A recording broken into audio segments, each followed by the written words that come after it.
Shall we continue our studies in Proverbs, and we read verse 7 today.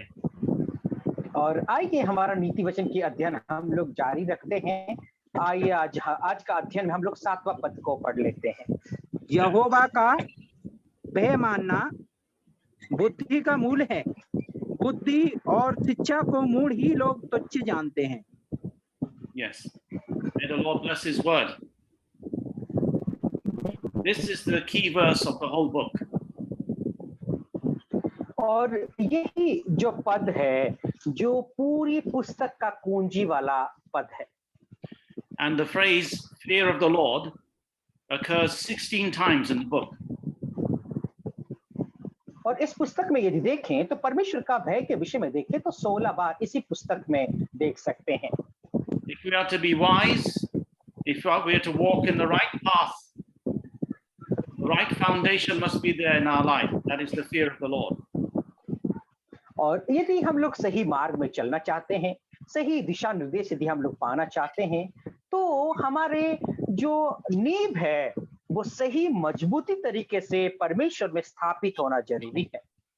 If we want to receive the right knowledge, to live the right life and make the right decisions, we must be having the fear of the Lord. और यदि आप सही तरीका का जीवन को व्यतीत करते हैं, सही ज्ञान को प्राप्त करना चाहते हैं, तो परमेश्वर का भय मान करके आपको जीवन व्यतीत करना होगा। It's so important to live like that, knowing the Lord is looking at us. और ये बहुत महत्वपूर्ण है कि परमेश्वर को जान करके हमें इस संसार में जीवन को व्यतीत करना, क्योंकि वो हमें देख रहे हैं। I don't know if I told this story when I was taking this series or maybe somewhere else, about a boy and a father and his son. और मैं जो है ये कहानी आप लोगों को बताया कि नहीं, एक लड़का और एक पिताजी के विषय में मैंने बताया था। The father wanted to go to a field of his neighbor and steal some of his fruits. और अपना जो पिताजी थे, अपना पड़ोसी के घर के खेत में जा करके कुछ फल को वो चुराना चाहते थे। And he took his son with him. और उन्होंने क्या किया है ना, अपना बेटा को भी उनके साथ लेके गए। And some bags to put all the fruit in. और उन्होंने कुछ थैले भी लेकर के गए ताकि वो सब फल जो चुराए हैं उसको उस थैले में डाल सकें। And the father told him, "You wait here by the fence." और पिताजी ने कहा, ये जो बाड़ है, जो आड़ बनाया हुआ है, जो बेड़ी बनाई गई है, यहाँ पर तुम जो है यहाँ पर रुकना। I will jump over and I will take as much as I can and put in the bag. और मैं क्या करूंगा, इस बाड़ी से मैं जो है कूद करके उस तरफ जाऊंगा, फिर जितना चाहे उतना फल को मैं निकाल करके ले करके आता हूँ। So the father said to him, "You look out if anyone is coming." और पिताजी ने कहा अपना बेटे से कि तुम बाहर देखते रहना, कोई आ रहा है या नहीं। So he looked to the left, he looked to the right.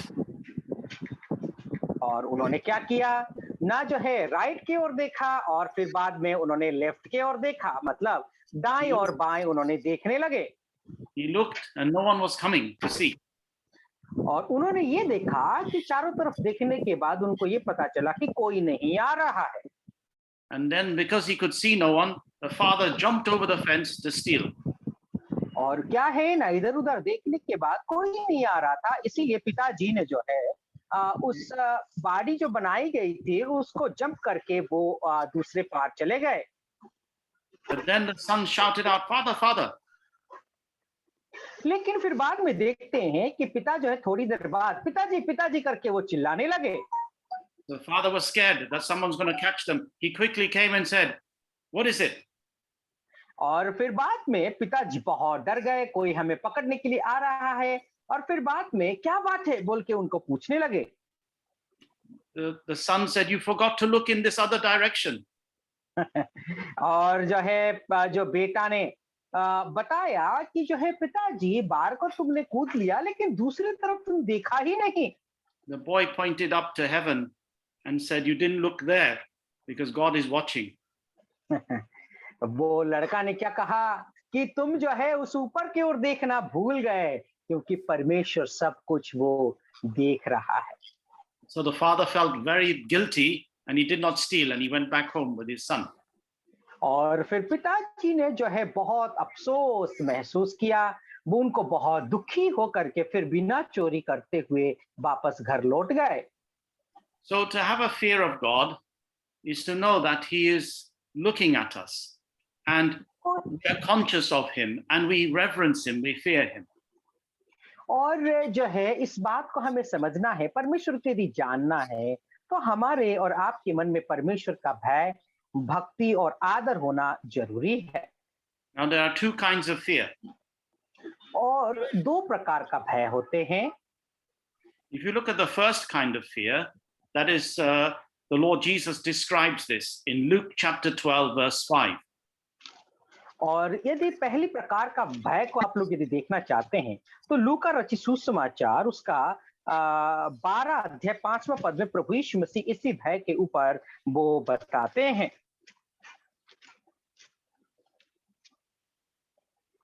Gospel of Luke chapter 12:5, right uncle? Yes. 12 का पद। मैं तुम्हें चिताता हूँ कि तुम्हें किससे डरना चाहिए। घात करने के बाद जिसको नरक में डालने का अधिकार है उसी से डरो। हाँ, मैं तुमसे कहता हूँ उसी से डरो। That is the fear unbelievers should have. They और should. एक अविश्वासी के जीवन में यही भय होना जरूरी है। The unbelievers should realize that God has the power to put them in hell. और एक अविश्वासी को इस बात को उसको समझ लेनी चाहिए कि परमेश्वर के पास वो सामर्थ है कि उस अविश्वासी को वो नरक में डाल सकते हैं। And believers should not fear man, they should fear God. और एक विश्वासी होने के नाते एक मनुष्य को भय ना खा करके परमेश्वर को भय मानना जरूरी है। So we should have much more fear of God than of man. और इसीलिए परमेश्वर का भय जो है हमें मानना जरूरी है, ना कि मनुष्यों का। But this is not the fear we have of God because we are saved. और ये भय जो इंसान को हम लोग डरते हैं नरक को जो हम लोग डरते हैं, ये भय हमारे जीवन में नहीं होना चाहिए क्योंकि हम सब के सब उद्धार पाए हुए लोग हैं। This is the fear we once had when we were unbelievers, that we put our faith and trust in our Lord Jesus Christ. और एक बार जो है हमारे जीवन में भी ऐसे ही प्रकार का भय था जब प्रभु यीशु मसीह को आप और मैं विश्वास नहीं किए थे। And if you look at Luke 12 verse 7, 2 verses later, verse 7. और यदि हम लूका रचित सुसमाचार 12 अध्याय 7वां पद को यदि देखेंगे, 2 पद छोड़ करके हैं, उस पद को भी देख लेते हैं। तुम्हारे सिर के सब बाल भी गिने हुए हैं, इसलिए डरो नहीं, तुम बहुत गौरैयों से बढ़कर हो। So we are not to fear in this way because God is our Father. और इसीलिए इस तरीके से हमें कभी नहीं डरना चाहिए क्योंकि परमेश्वर हमारे पिता हैं। Unbelievers should fear him and repent of their sin, otherwise he will cast them into hell. और एक अविश्वासी होने के नाते उसको डरना बहुत जरूरी है। यदि वो नहीं डरेगा तो प्रभु जो है उसको नरक में भेज देंगे। Then read Malachi 3 verse 16. आइए मलाकी का पुस्तक हम लोग 3 अध्याय 16 पद को भी पढ़ लेते हैं।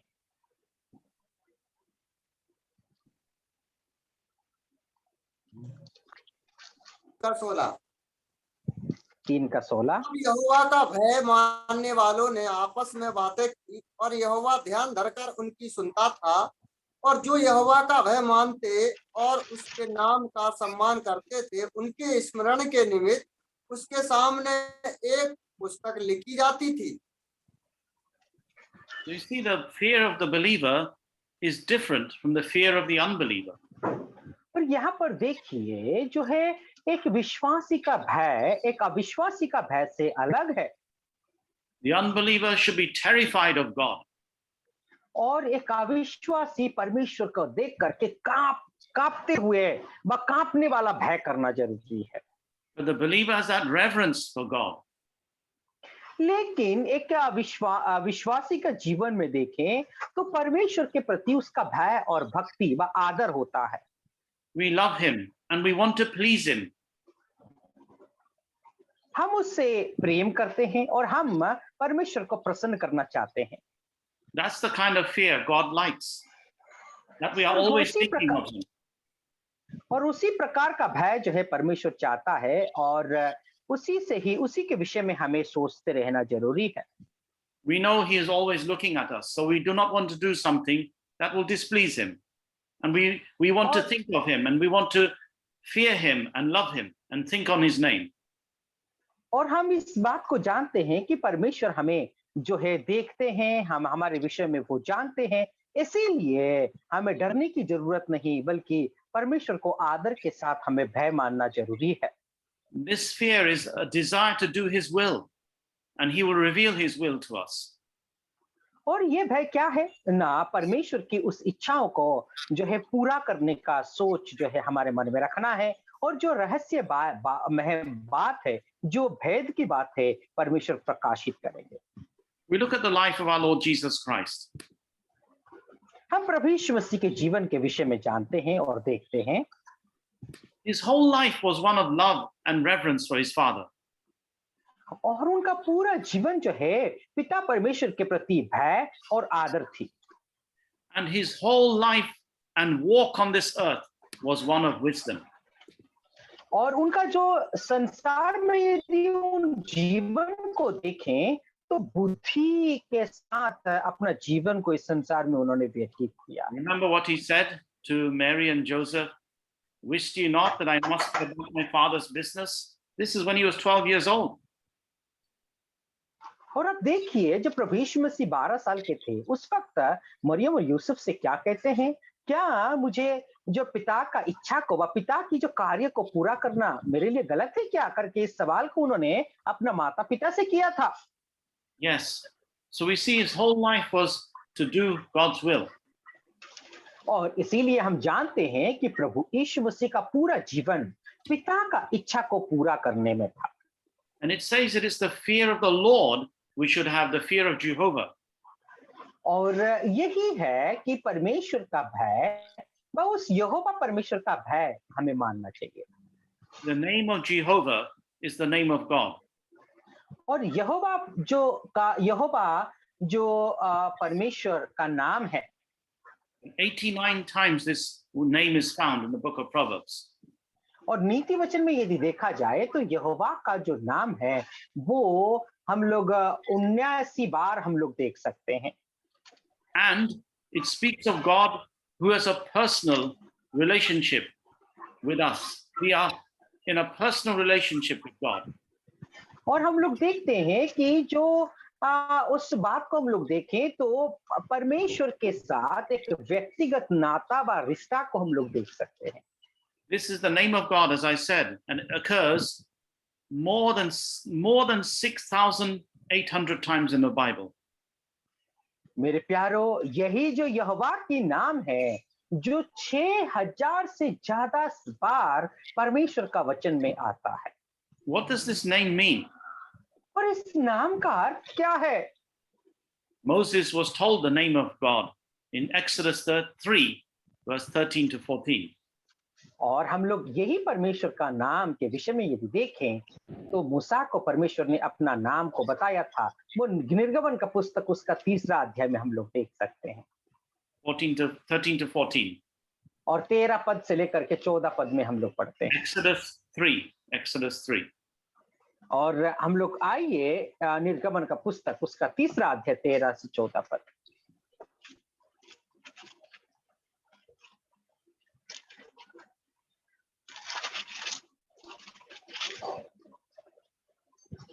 मूसा ने परमेश्वर से कहा, जब मैं इस्राएलियों के पास जाकर उनसे यह कहूं कि तुम्हारे पितरों परमेश्वर ने मुझे तुम्हारे पास भेजा है, जब यदि वे मुझसे पूछे कि उसका नाम क्या है, क्या नाम है, तब मैं उससे क्या बताऊं? परमेश्वर ने मूसा से कहा, मैं जो हूं सो हूं। फिर उसने कहा, तो इजराइलियों से यह कहना कि जिसका नाम मैं हूं है, उसी ने मुझे तुम्हारे पास भेजा है। Both the name I am and Jehovah mean the same thing. और हम लोग यदि देखें, दोनों नाम जो मैं हूं और यहोवा, ये दोनों नाम एक ही है। The name Jehovah comes from the word to be. और यहोवा का नाम मैं हूं से आता है, बा होना है, उससे वो नाम आता है। It's also like the Hebrew word which means to live. और इब्रानी भाषा में यदि देखा जाए तो जीवित रहने के विषय में कहता है। So it means the self-existing one. और उसका अर्थ यह है कि स्वयं अस्तित्व जो व्यक्ति है उसके विषय में बताता है। In him is life. और उनमें ही वो जीवन है। We need other things to live. और हम इंसान होने के नाते जीने के लिए हमें दूसरे चीजों का व दूसरे लोगों के ऊपर निर्भरशील रहते हैं।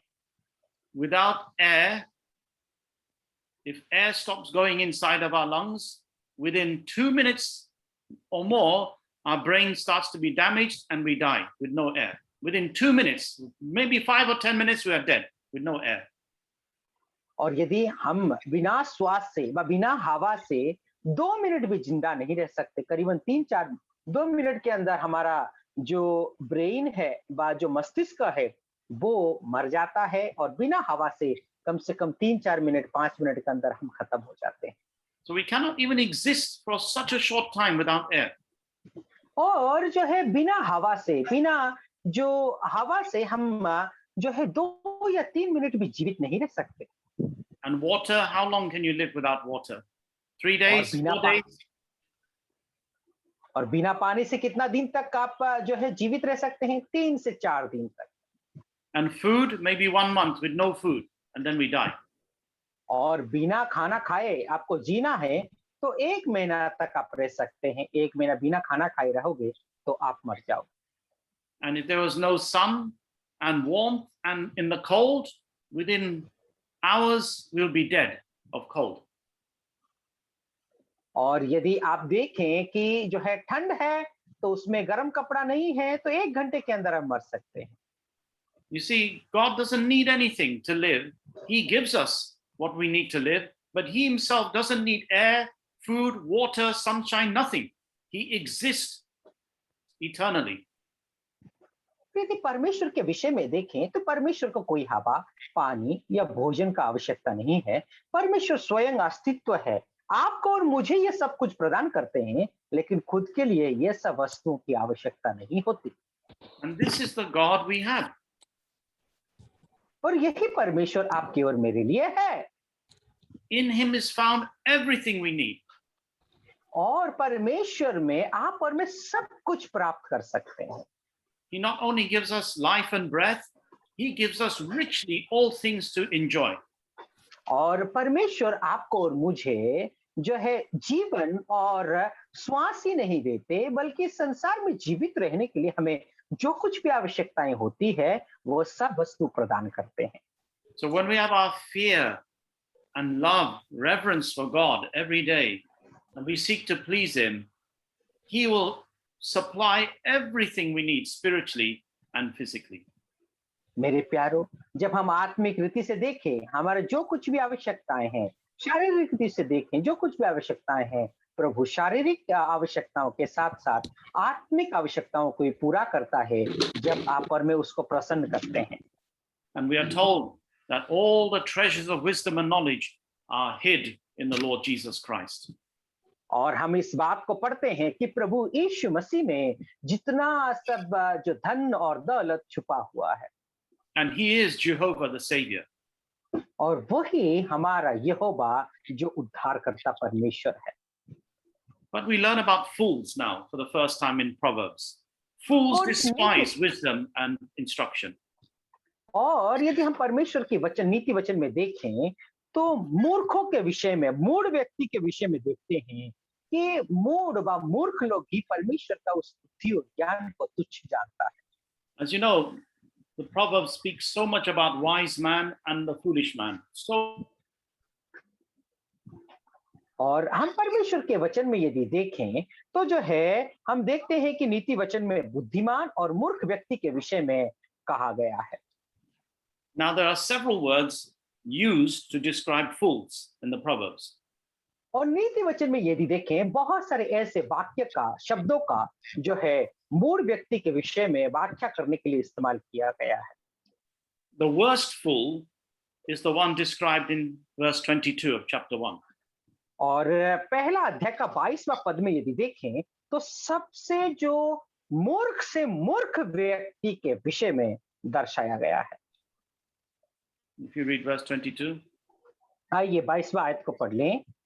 हे भले लोग, तुम कब तक भोलेपन से प्रीति रखोगे, और हे ठट्टा करने वाले, तुम कब तक ठट्टा करने वालों से प्रसन्न कर रहोगे, और हे मूर्खों, तुम कब तक ज्ञान से बैर रखोगे।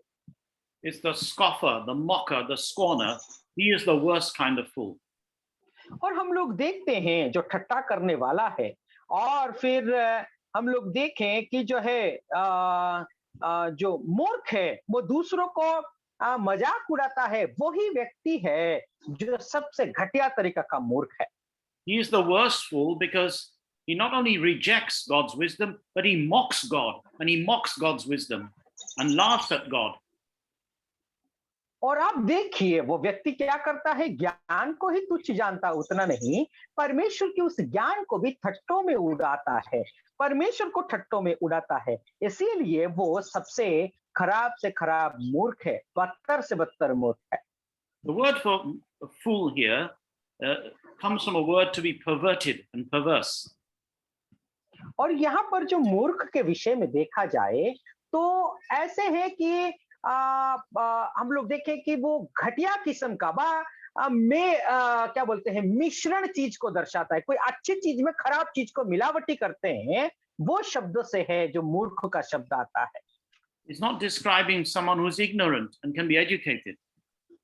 और जो मूर्ख के विषय में देखा जाए तो कोई व्यक्ति अनजान है उसको मूर्ख कहा जाता है, ऐसा नहीं। और उस जो व्यक्ति अनजान है उसको शिक्षा देने के विषय में नहीं कहा गया है। It means someone who has heard wisdom and he hates wisdom. He doesn't want this wisdom.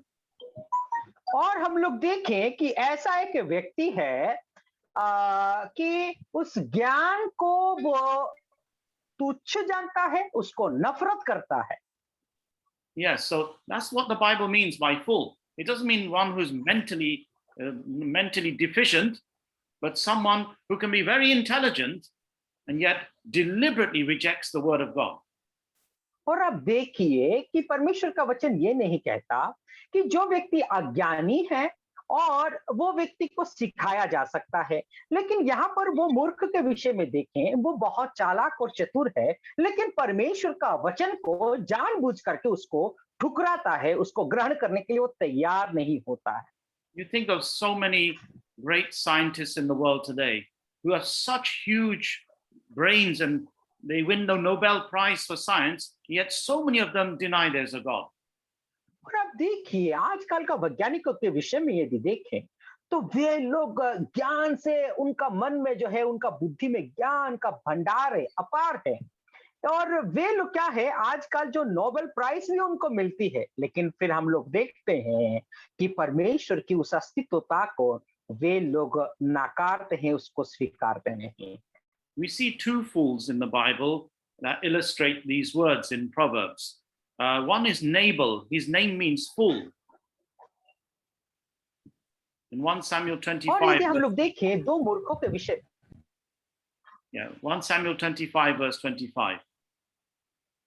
और हम लोग यदि पहला समूएल 1:25 अध्याय में देखते हैं, एक प्रकार का ऐसा फूल है, नाबाल के विषय में कहा गया है, और उसके विषय में हम लोग पहला समूएल उसका 1:25 आयत में देख सकते हैं।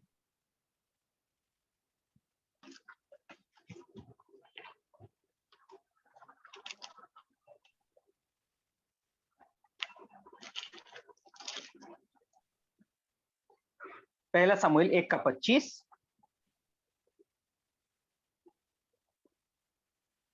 और उन्होंने बछड़ा बलि करके बालक को एली के पास पहुंचा दिया। No, 1 Samuel 25, Oh, 1 Samuel 25 verse. 25. Oh, 25 verse 25. I'm sorry.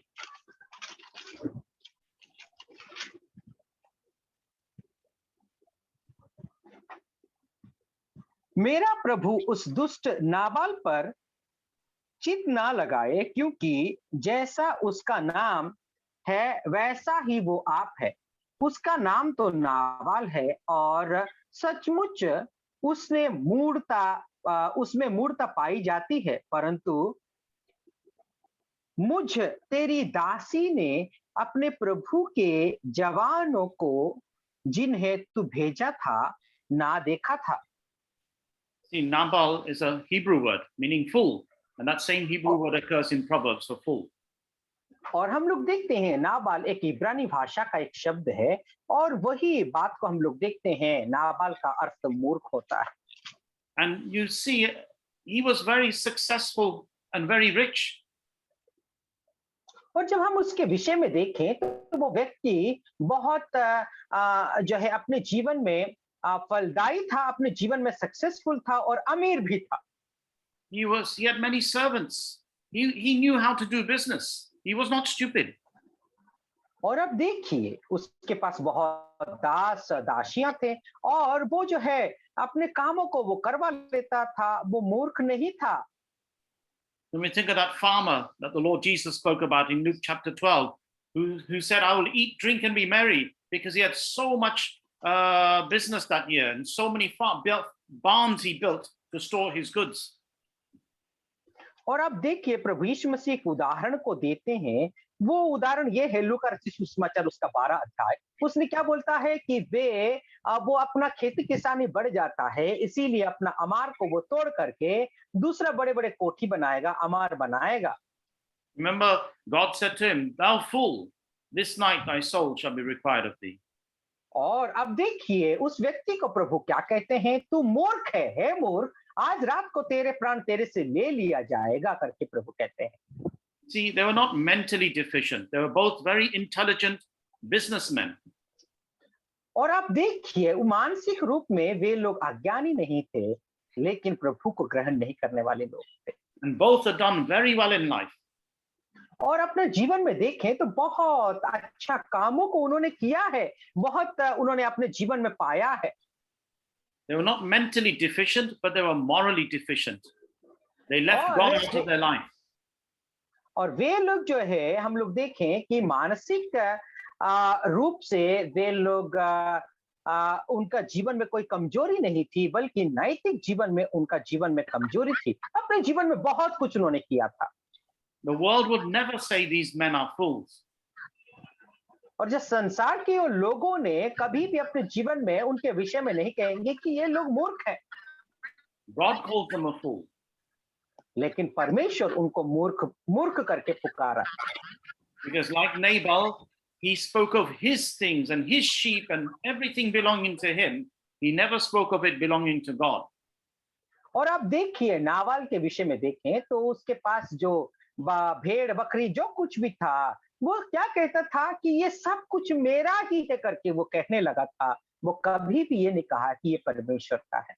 And the second fool we read about in Luke 12, he thought he had many years to enjoy himself. He never thought about death and eternity. और लूका रचित सुसमाचार 12 अध्याय में देखें तो हम लोग इस बात को समझते हैं कि वो व्यक्ति क्या कहता है, अपने जीवन में बहुत साल है एंजॉय करने के लिए, और अपने जीवन में कभी भी ये नहीं सोचा कि उसके जीवन में समय कम पड़ा हुआ है। And so the fool despises wisdom, he despises discipline, instruction, he despises when he is disciplined by God to make him go on the right path, he wants to go the other path. और हम लोग देखते हैं परमेश्वर का उस प्रेम को वो जो है क्या करते हैं, न तुच्छ जानते हैं, एक और कदम जो है आगे बढ़ जाते हैं, परमेश्वर का प्रेम से वो दूर जाते हैं। And so they were careless and selfish. They had no time for God, and that's what made them fools. और हम हैं, उनको मूर्ख बोला गया। You see, the simple person we learnt about in verse 4, they wander into sin because they don't know. But the fool, he actually plans to do sin. और आप देखिए साधारण व्यक्ति जो है अपने जीवन में वो कुछ भी नहीं करता है, वो पाप करता है, लेकिन ये मूर्ख लोग जो है वो योजना कर लेता है पाप करने के लिए। D.L. Moody was a great evangelist. और डीएल मूडी के विषय में देखें तो बहुत बड़ा एक सुसमाचार प्रचारक थे। He lived in the 1800s, 200 years ago, almost 200 years ago. और उन्होंने जो 1800 ईस्वी में उन्होंने अपना जीवन को गुजारा था, आज के करीबन 200 साल पहले वो यहाँ इस दुनिया में थे। And thousands and thousands were saved through his preaching.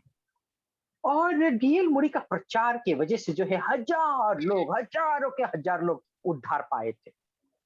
And one day he was conducting a mission where many thousands had come to listen to him preach. और एक दिन ऐसा था कि सुसमाचार सभा को उन्होंने वहां पर आयोजन किया था, हजारों लोग परमेश्वर का वचन को सुनने के लिए वहां पर आए थे। So someone who didn't like him stood near where he was walking in to the big building.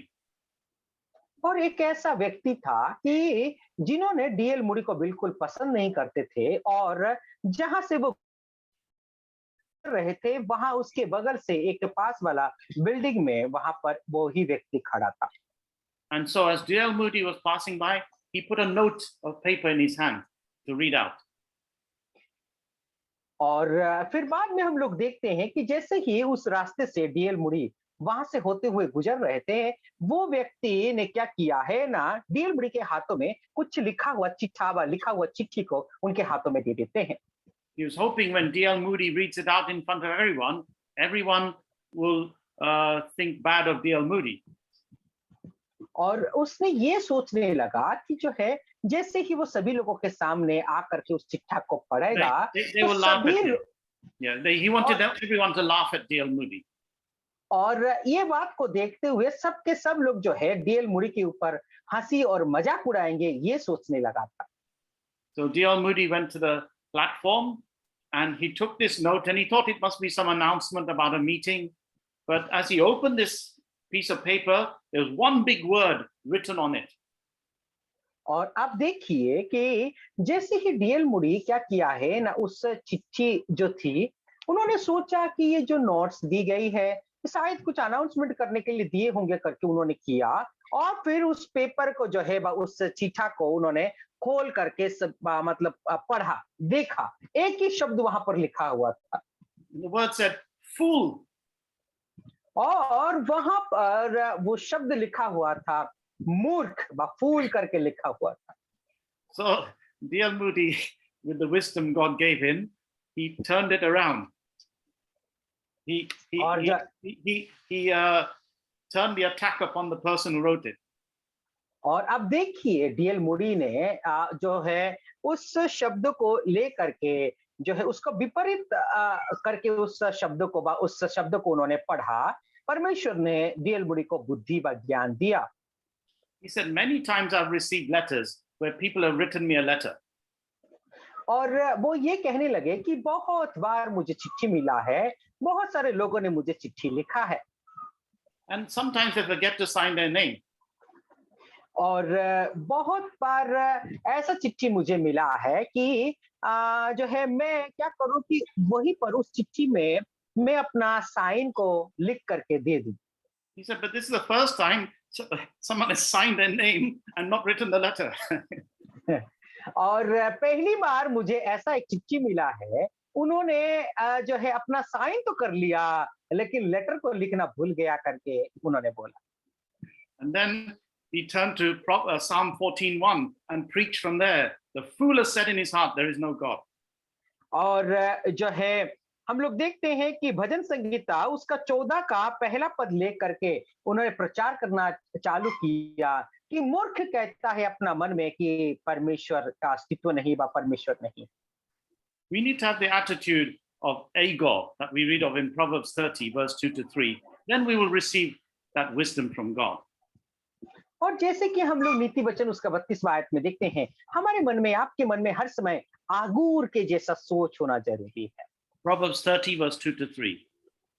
और नीति वचन उसका 30वां अध्याय 2 पद से लेकर के 3 पद तक पढ़ें।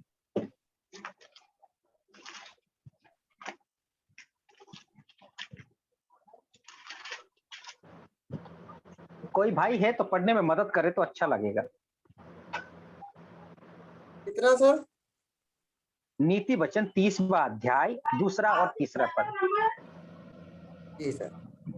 निश्चय मैं पशु सरीखा हूँ, वरन मनुष्य कहलाने के योग्य भी नहीं, और मनुष्य की समझ मुझ में नहीं है, ना मैं बुद्धि प्राप्त की है, और परम पवित्र का ज्ञान मुझे मिला। You see, Agag took such a humble place before God. He says, I don't know. I'm ignorant. And he wanted और God अब- to teach him.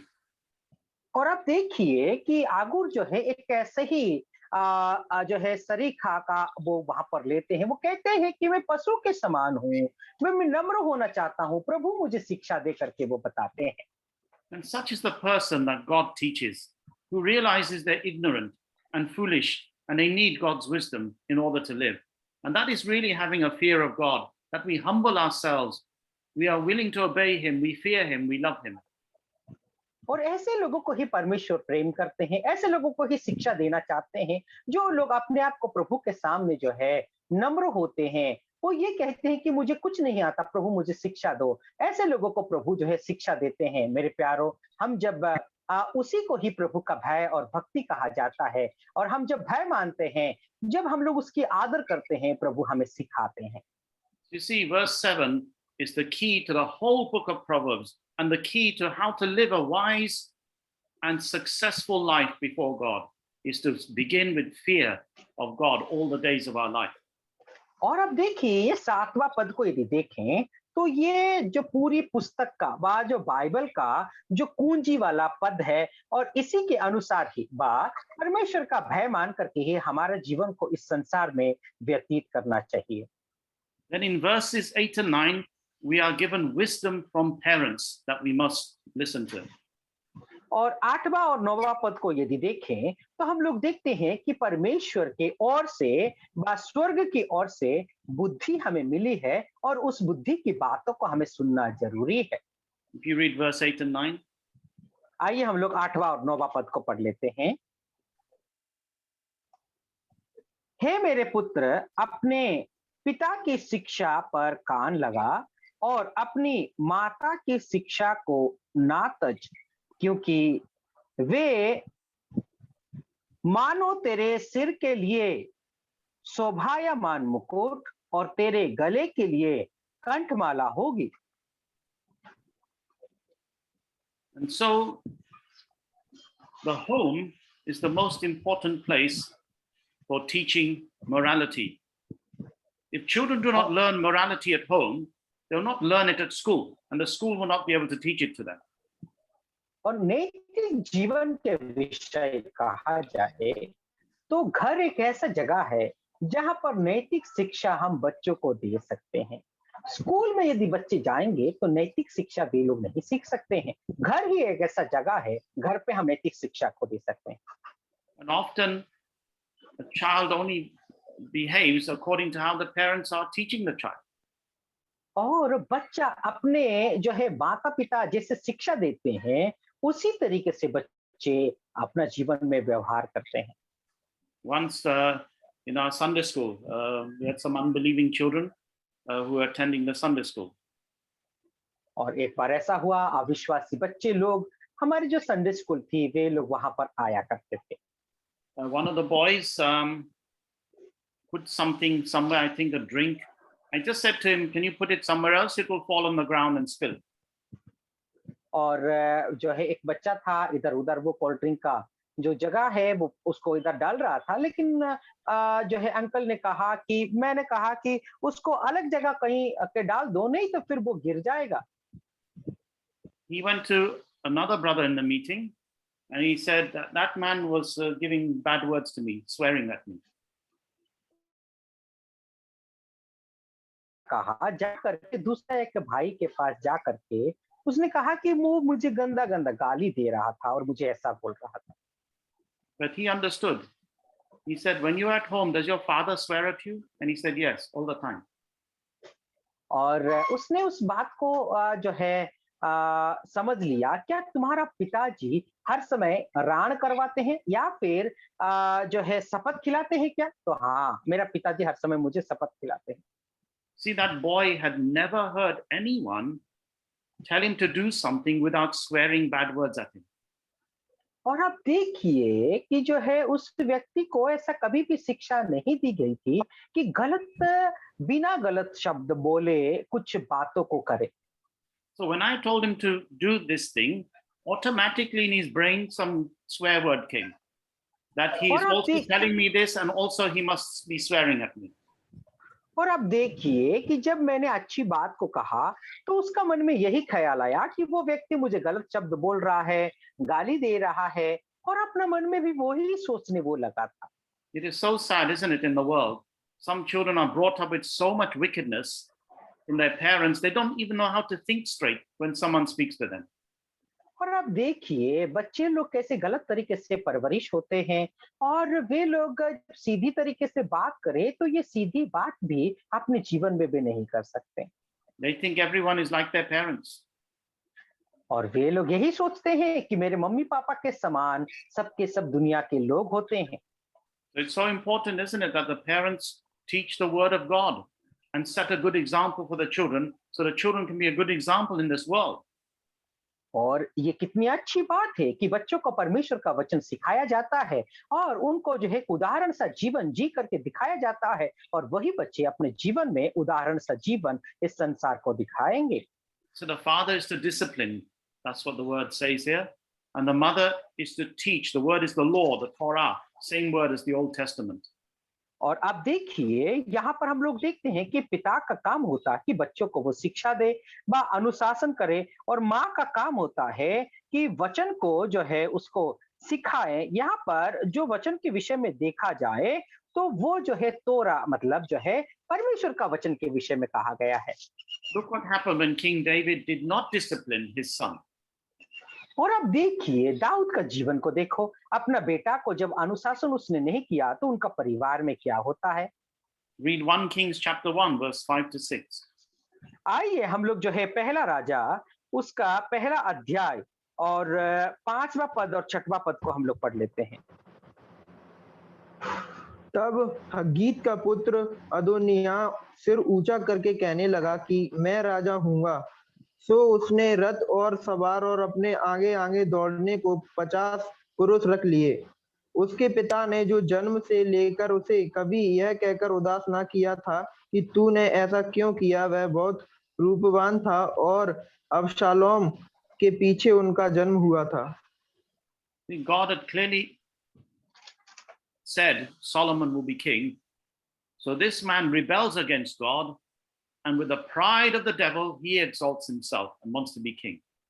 और अब देखिए परमेश्वर ने साफ तरीके से कह दिया था कि सुलेमान जो है इस देश का वो राजा बनेगा, लेकिन ये व्यक्ति जो है परमेश्वर का अनादर करके परमेश्वर का उस आदेश का अनाज्ञाकारिता हो करके वो अपने आप को राजा के रूप में सभी लोगों के सामने जो है ठहराता है। We learn here that David failed to discipline him. He never once said to him, "Why are you doing this?" He never said anything to this boy, and so this boy was very spoiled. He did whatever he wanted. और अब देखिए कि उनका पिताजी जो दाऊद थे उस बेटा को कभी भी जो है तुम बेटा ऐसा क्यों करते हो, ये शब्द उसने कभी नहीं कहा था। वो देखने में सुंदर था, जो करता है करने दो करके उसको छोड़ दिया था, इसीलिए वो ऐसा बातों को ऐसा पद उसने उठाया है। It reminds us of what Solomon says in Proverbs 29:15. Proverbs 29:15. और यही बात हमें नीति वचन उसका 29वां अध्याय 15वां पद में जो है सुलेमान क्या कहते हैं इस बात को हमें स्मरण दिलाया गया है। 29:15. आइए 29वां अध्याय और 15वां पद को हम लोग पढ़ लेते हैं।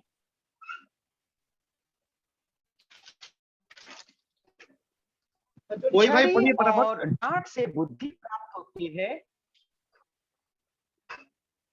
छड़ी और डांट से बुद्धि प्राप्त होती है, परंतु जो लड़का यही छड़ी छोड़ा जाता है तो वो अपनी माता की लज्जा का कारण होता है। Yeah. A child cannot be left to himself. They have to be taught, they have to be disciplined, और they have to be guided. एक बच्चा को कभी भी ऐसे ही छोड़ देना उचित नहीं है। उसको जो है सुधारने की जरूरत है, उसको अनुशासन करना जरूरी है। In this country where I live, they have destroyed the family everywhere. और जिस देश में मैं रहता हूँ, उस देश में मैं देखूं तो बहुत सारे ऐसे परिवार हैं, उस परिवार बर्बाद हो चुका है। More people, very few people get married. More people just have children by different mothers everywhere. और जो है बहुत कम लोग शादी करते हैं, जो है ऐसे ही रिश्ता रख करके बहुत सारे बच्चे उत्पन्न हो जाते हैं, पैदा हो जाते हैं। We have unbelieving children. We teach the gospel in the Sunday school and children's work. And we will have three brothers and sisters, but each one has a different father. और जैसे कि हम लोग संडे स्कूल चलाते हैं, वहां पर बहुत सारे अविश्वासी लोग आते हैं और अविश्वासी बच्चे आते हैं। और हमारे यहाँ जो है 3 बच्चे ऐसे आते हैं, वो तीनों के तीनों का जो पिता अलग है, माँ एक है। Yeah. And so there's so many youngsters who have no fathers. And so there are many gangs, a lot of killing with knives and shooting and drugs everywhere now in this country. और They've इस देश destroyed में the family. और इस देश में देखूं बहुत सारे बच्चों का पिता नहीं है, इसीलिए वे लोग अपने तरीके से जीवन को जीते हैं। चोरी होता है, ड्रग्स लेते हैं और लूटपाट होती है, हत्या करते हैं। ऐसा बहुत सारे परिवार बर्बाद हो चुका है। And it's all because of the breakup of the family. And the government has allowed all this to happen. और ये क्या है? न परिवार टूटने के वजह से है और सरकार ने भी परिवार को टूटने दिया है।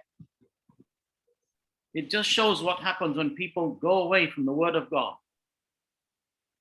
और अब वैसे ही है मेरे प्यारो, जब एक लोग जो है परमेश्वर का उस वचन से दूर चले जाते हैं तो उनका अवस्था क्या होता है।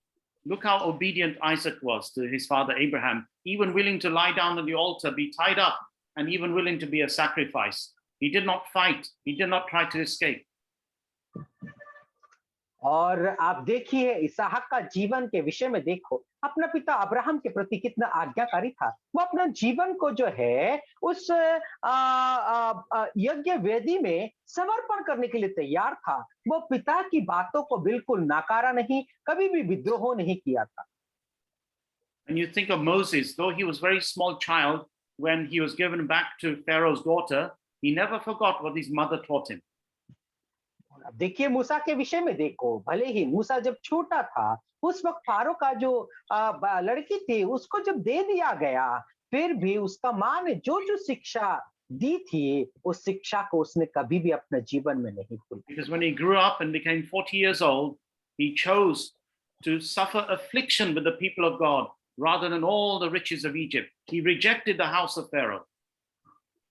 जब 40 साल का वो हो गया, तब उसने क्या किया है ना, अपने लोगों के साथ तो दुख और कष्ट उठाने के लिए वो तैयार हो गया, ना कि उस राजमहल में रह करके उसका सुखदायी जीवन जीने के लिए नहीं, बल्कि अपने लोगों के साथ दुख और कष्ट उठाने के लिए जो वो अपना जीवन में वो तैयार हो गया।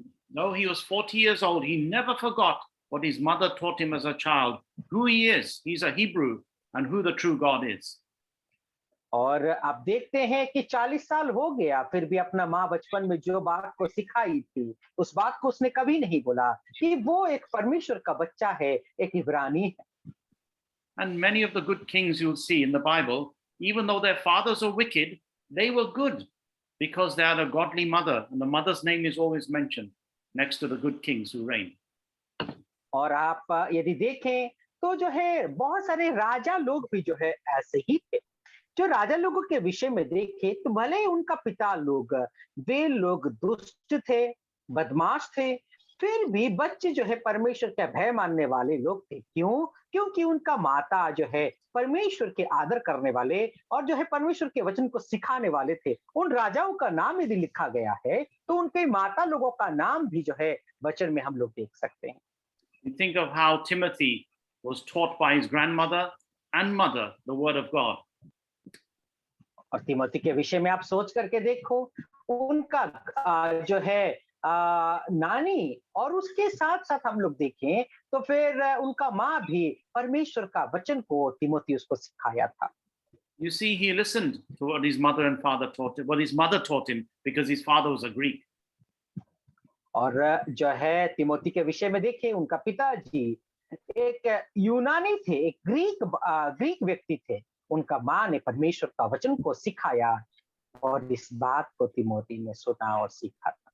The teaching of the law, the teaching of the scriptures by the mother, even if the father is not a believer, it is so important that the mother teaches the word of God because it guides the child in the right way. और यदि परमेश्वर की वचन और व्यवस्था को देखें तो माँ का एक जिम्मेदारी होती है, भले पिता अविश्वासी हैं तो बच्चे लोगों को, माँ को परमेश्वर का वचन को, बच्चों को शिक्षा देना जरूरी है। And verse 9, finally. और 9वां पद आखिरी में हम लोग देखते हैं, When a child obeys the parents who seek to guide the child in the discipline and guide the child according to the scriptures, it gives them a beauty that the world cannot give.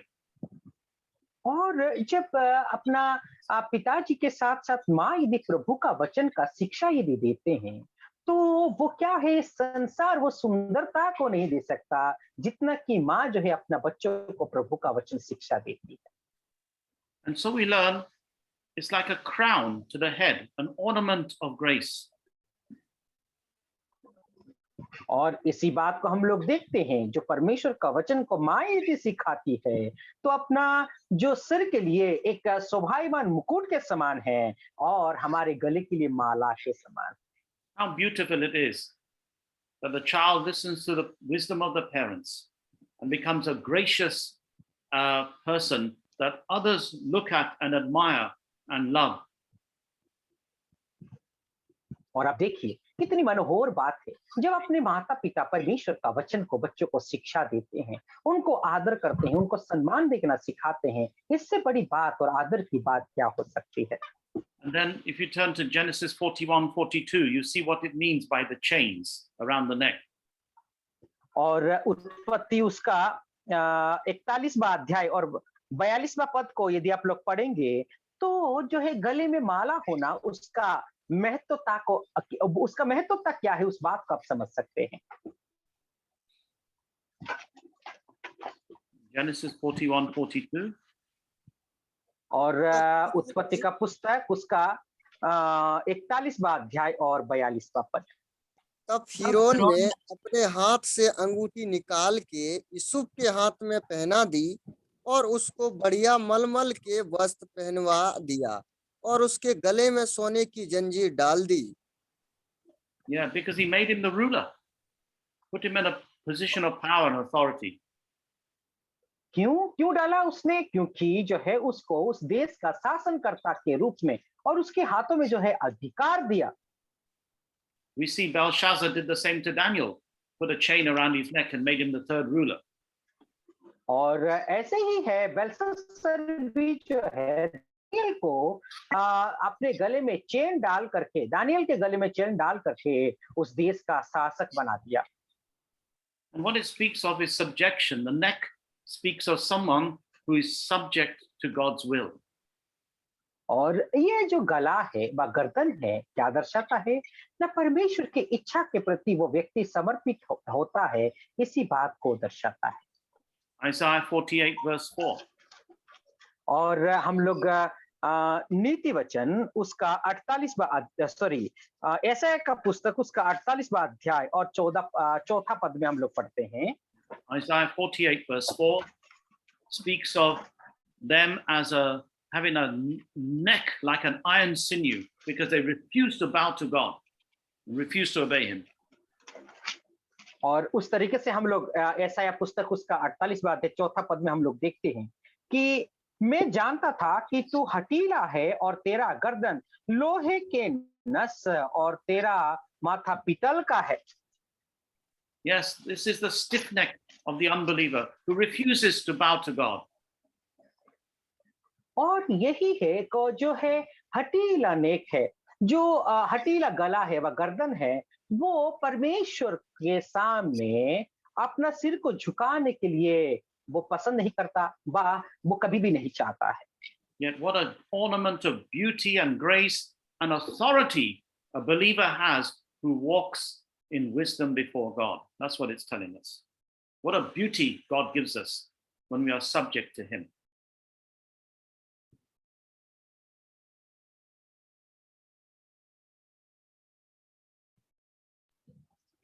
हमारे लिए ऐसा कितना बड़ा सौभाग्य है, कितना बड़ा एक काम हमको परमेश्वर देते हैं। Yeah. We look to the Lord to bless his word for today, and we'll continue our studies in Proverbs next week. और अगले सप्ताह में हम लोग जो है नीति वचन को पढ़ने अब के देश लिए भाई। और समझने के लिए प्रयास करेंगे।